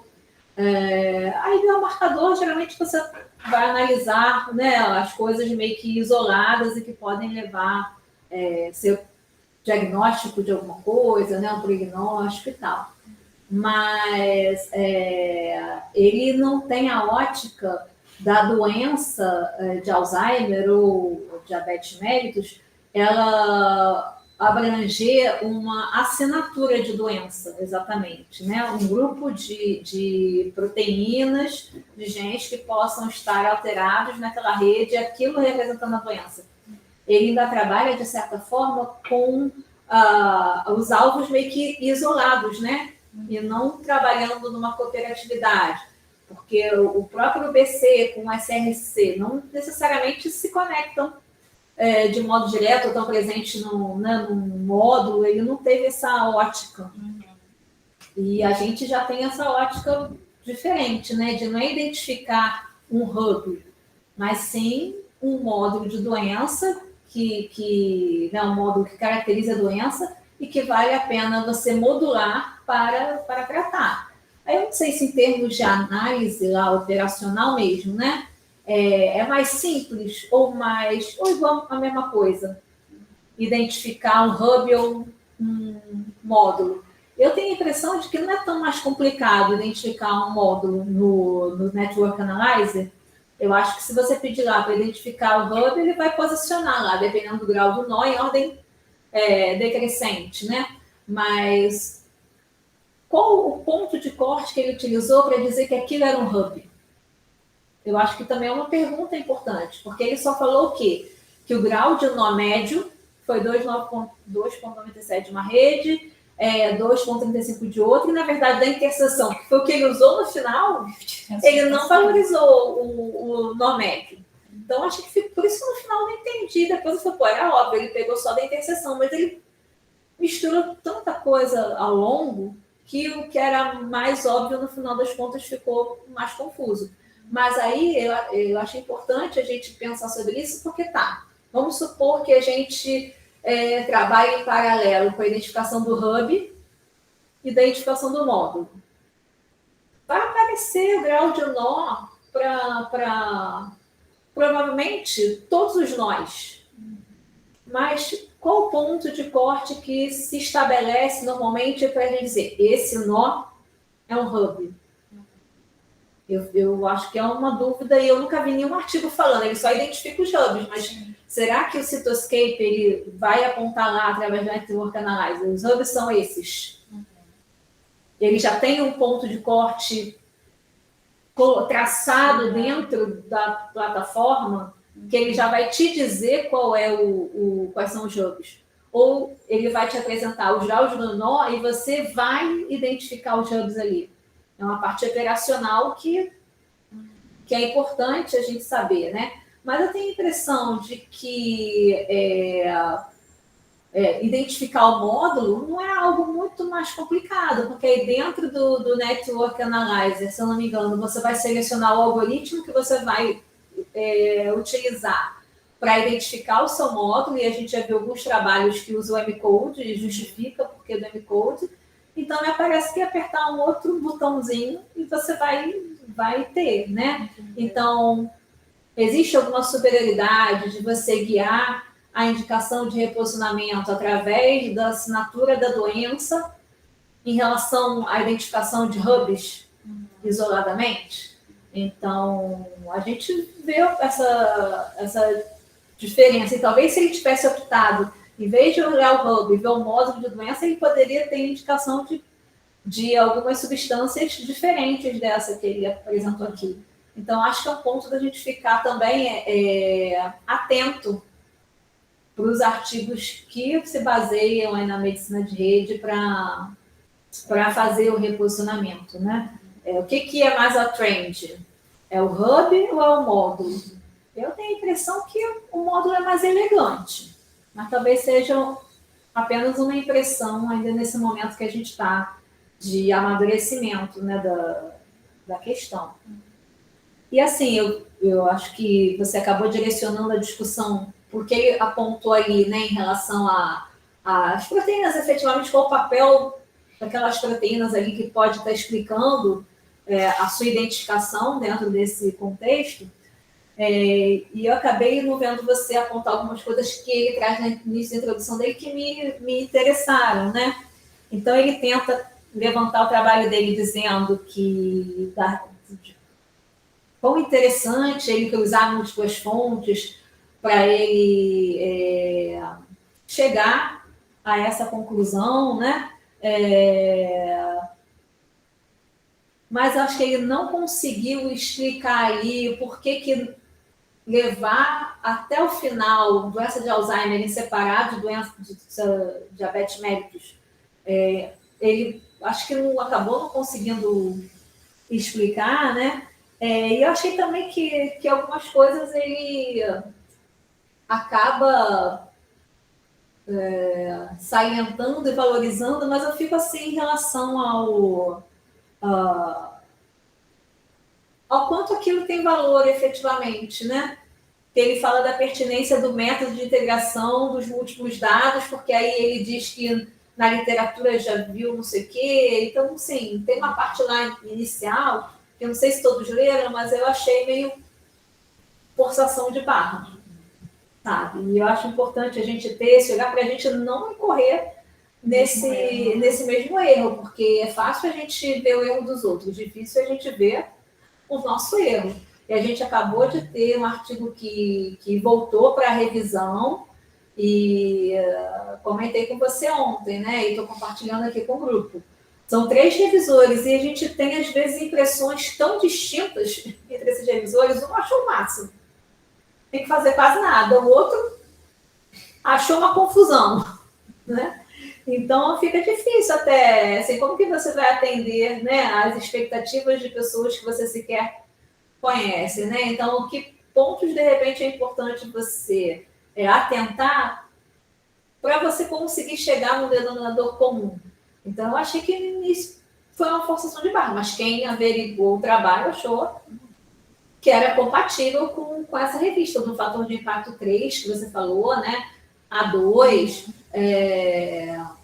caro para publicar nela, né? Mas, enfim, é uma revista aparentemente qualificada, né? E eu acho que a minha principal crítica é essa. Eu não sei se você... às vezes vou responder alguma coisa aqui, acabou me distraindo um pouco, e eu acho que ele levanta um ponto ali na discussão dele que ele não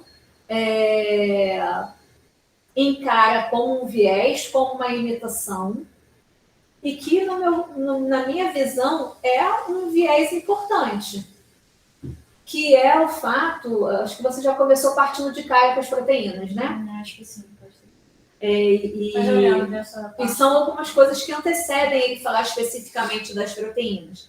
Então, justamente o fato de você ter uma doença de Alzheimer precoce, que seria muito de cunho genético, e aí quando ele fez a análise de enriquecimento dele, ele viu que uma das vias top 10, dos processos biológicos top 10 dele ali, era justamente relacionado à transcrição, a translação, né, processos, né, relacionados aí à genética. Então, isso estaria mais associado à doença de Alzheimer precoce do que à tardia. E enquanto que na diabetes mellitus, que acomete mais idoso, ele viu que do processo biológico dele tinha, dos top 10, é o quê? A bioenergética mitocondrial. Então, eu acho que o fato dele ter tido algumas diferenças quando ele cruzava doença de Alzheimer isolada, doença de diabetes mellitus isolada, e a interseção, acho que decorre um pouquinho dele não ter estabelecido realmente a faixa etária. E aí está tudo misturado ali, o que é Alzheimer precoce, com Alzheimer tardio, e talvez ele fosse ver uma correlação mais forte, vamos colocar assim, né? Não sei nem se é a melhor palavra, mas talvez mais forte, se ele, de fato, focasse na doença de Alzheimer tardia. Ele fosse ver de uma maneira mais limpa aí essa interseção.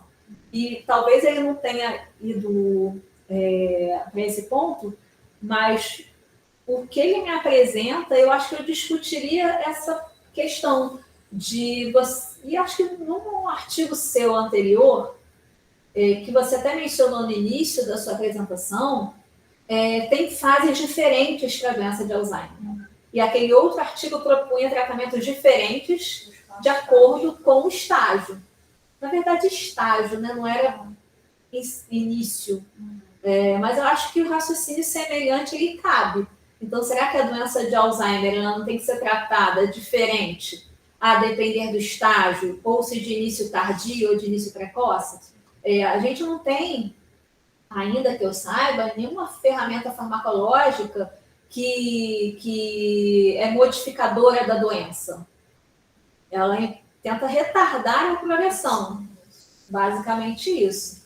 Mas será que o principal ponto não é esse? Né? Você está, de repente, tentando achar uma base biológica igual para esses diferentes estágios e momento de incidência, e de repente você tem protagonistas diferentes para cada fase e que você tem que intervir de modo diferente, né? Talvez seja nesse sentido. Eu achei que aqui, particularmente, o limitante foi esse. Ficou meio... Se ele mesmo falou que é diferente o início precoce do tardio, que um interfere em fator genético ou não, eu achei que ele acabou não explorando isso como ele poderia explorar.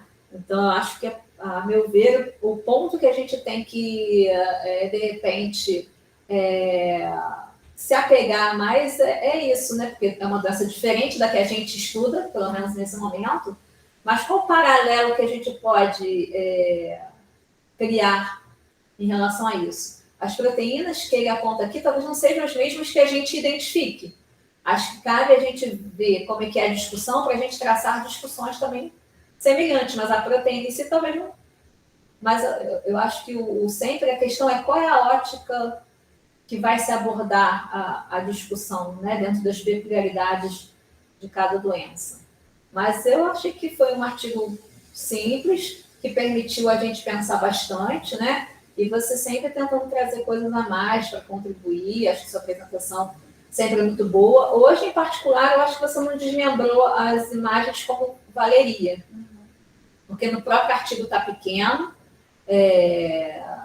e a gente tem a limitação técnica aqui de quem está vendo ao vivo, né? Então, sempre para quem vai apresentar, e que acho que sempre tentar ver de aumentar contraste, botar a figura sempre o maior possível, e especialmente na rede a gente não consegue ler o que tem dentro, nem no papel às vezes a gente consegue ler, né?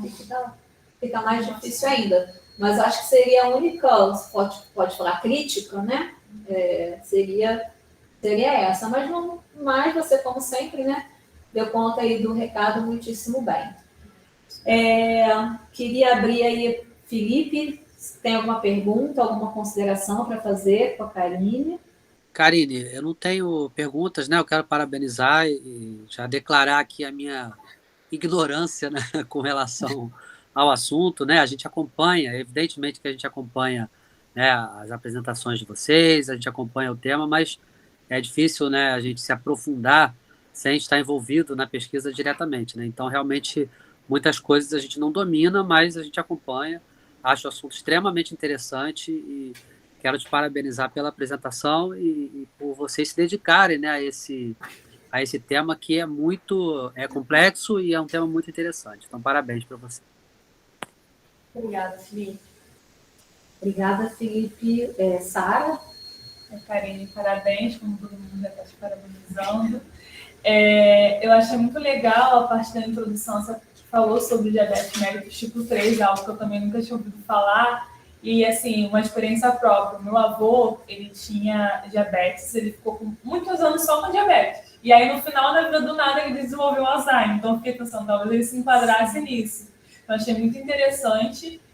Gostei também da parte daquele site que você fez o videozinho, achei muito bonitinho aquele site. E eu queria perguntar a respeito dos bancos de dados que está na metodologia. Eu não conheço muito, mas eu queria saber se assim, todos são de livre acesso ou de graça, tem que pagar. Olha, eu não posso afirmar 100% de certeza, mas eu acredito que sim. Pelo que a gente viu, acho que todos aqueles são, né? Teve uma parte também que você falou sobre o identificador único da proteína, que não é só jogar o nome, tem que ter o identificador único. E aonde que está esse identificador? Tem uma lista para a gente consultar? Então, vou falar do nosso caso. Quando a gente baixa do On The Fly, ele vem com um código na frente. E aí esse código do identificador único é ele que a gente utiliza para o Uniprot, que ele inclusive acho que mencionou na introdução dele, que seria na metodologia, se não me engano, que é uma ferramenta é como se fosse uma base de dados muito robusta para informações da proteína em si, né, só proteínas. Então, é onde a gente tem inserido essa ferramenta para obter informações a mais, não só do seu identificador, Assemble, mas também a respeito do próprio nome daquela proteína e a sua respectiva sigla, porque às vezes um identificador único, apenas um Assemble, ele pode ter vários, como se fosse, não é sinônimos, é como se ele tivesse diversos apelidos. Na verdade, não um Assemble, né? Eu costumo comparar com dicionários entre línguas. Então, a gente tem as várias bases de dados que vão trazer, né, das informações sobre proteínas. Mas qual foi o principal cuidado que a Karine comentou logo no início da fala dela? Você pega lá, principalmente fazendo mineração da literatura, o On The Fly, que ele vai enxergar ali e vai fazer um filtro para você. O que é entidade biológica? PCR. Quando você lê PCR num artigo, ele pode significar proteína C reativa ou a técnica de PCR, né? Então, às vezes, quando você tem uma curadoria manual, uma pessoa lá lendo, ela vai, através da semântica, ela vai entender, não, esse PCR aqui é a proteína, esse PCR aqui é a técnica. Só que quando você tem várias ferramentas para mineração de texto, algumas que consideram a semântica, outras não necessariamente. No meu entendimento, essas que consideram a semântica, elas acabam sendo superiores, justamente para você não extrair um PCR, que no final das contas é a técnica, né? Só que eles vão fazendo mineração aí da literatura de vários artigos. Aí vem lá, PCR no artigo 1, PCR no artigo 2, PCR no artigo 3. Todos estão falando da mesma coisa? Nem sempre a mesma sigla é utilizada para falar de uma técnica e de uma proteína. Às vezes, você tem a mesma proteína que vai ser identificada com siglas diferentes.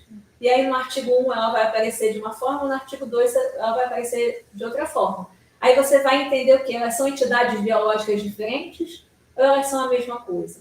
Então, você tem como se fossem os dicionários, após esse reconhecimento de entidade nomeada, você precisa fazer essa verificação. E aqui até é curioso, né, que ele também colocou o Uniprot como uma base de dados para ele investigar as proteínas envolvidas com a doença de Alzheimer e a diabetes mellitus, e utilizou o Hugo, eu acho, para ver essa questão da identificação única. Então, quando a gente usa o On The Fly identifica a identidade biológica e ele correlaciona com o identificador Ensemble. Tanto que vai vir lá ENSP, que é ensemble de proteína. Mas você também tem ENSG, que é o ensemble relacionado ao gene. Então, ele vai fazer essa conexão, né? E para a gente fazer toda a nossa triagem, ver o que está em multiplicidade ou não, a gente precisa identificar exatamente o que é a mesma proteína ou não. Então, por isso que elas vão no UniProt na sequência. E aí, o UniProt, você pode fazer o input como se fossem vários idiomas, como se fosse um Google Translate. Aí você vai selecionar lá, eu quero de inglês para português. Eu quero do ensemble para o identificador UniProt. Aí você vai selecionar ensemble para o identificador UniProt. E aí você tem que inserir, obviamente, o código ensemble.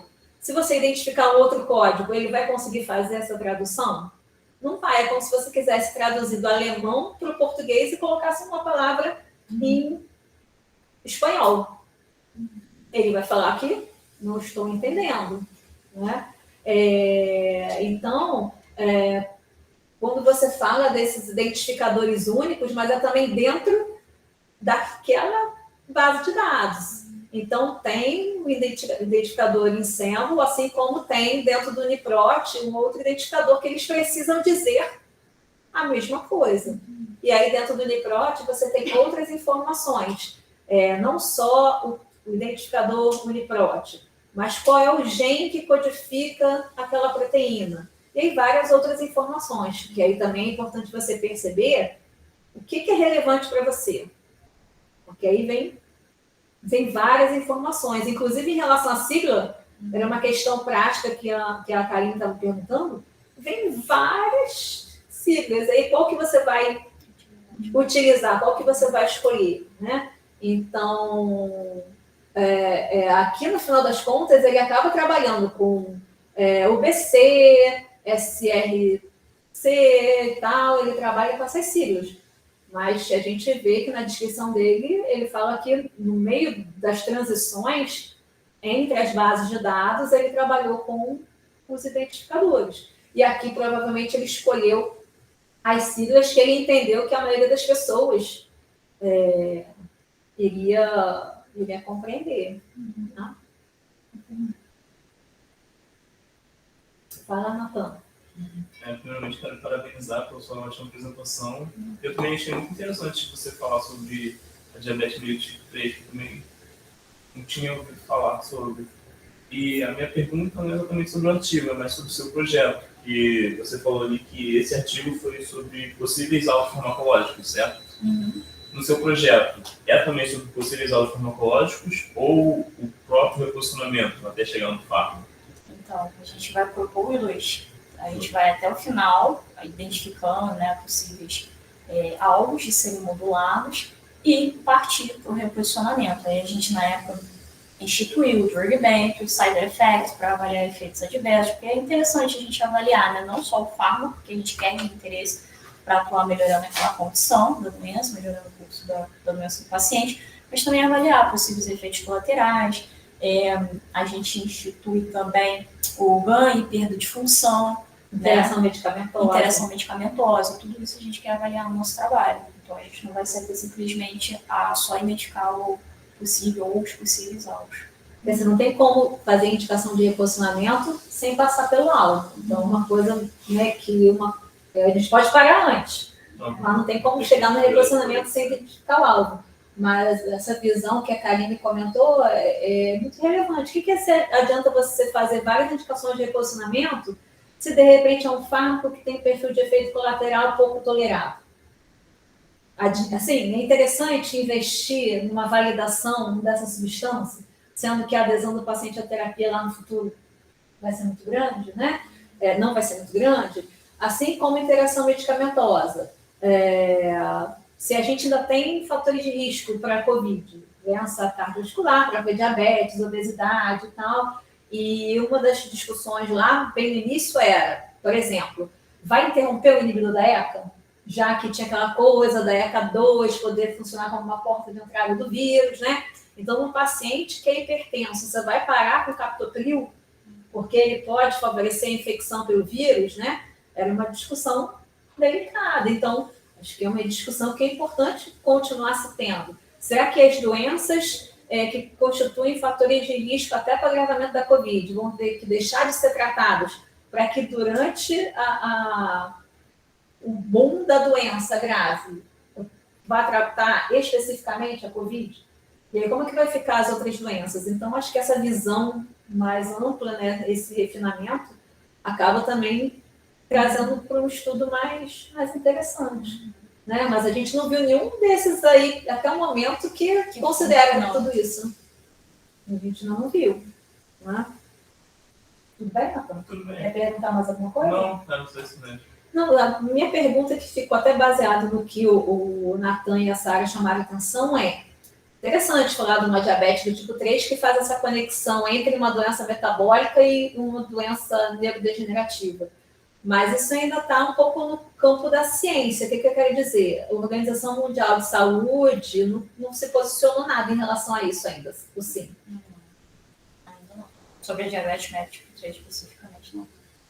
Então, é algo que ainda está se conversando dentro da academia, mas em termos práticos, não, né? Na verdade, suscitou até uma dúvida, né? O tratamento farmacológico para quem tem, né? Isso é uma coisa que está começando a ser discutida, que já existe, que muitos médicos às vezes podem até fazer essa associação, já que existe essa doença de fato, né? Qual seria o possível tratamento utilizado hoje na clínica? Confesso que eu não sei. Mas assim, aí, no final das contas, como é que é definida essa diabetes mellitus do tipo 3? Porque você pode ter diabetes mellitus do tipo 2 não tratada, ou até a 1 também, né? São 2, né? Mas aqui ele está correlacionando principalmente com a 2 que é adquirida, não está relacionada a uma doença autoimune, nada disso, né? Mas seria, de fato, uma outra doença